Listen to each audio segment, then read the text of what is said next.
Сёлета, 26 красавіка, 40 гадоў з дня вялікай і маштабнай тэхнагеннай катастрофы ў гісторыі чалавецтва.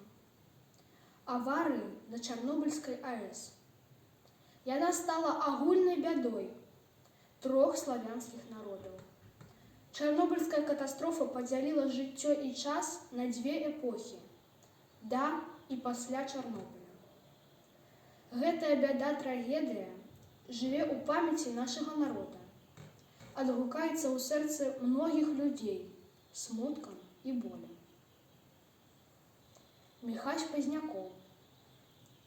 Давайте быть добрейшими, о люди, чистейшими, светлейшими штодня.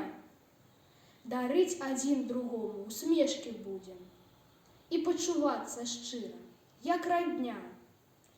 Былі і будуць цяжкасці, напасці, мы перад вечным часам каласы. Знявага, чэрствасць, звады і няшчасце хай не заб'юць жыццёвыя красы.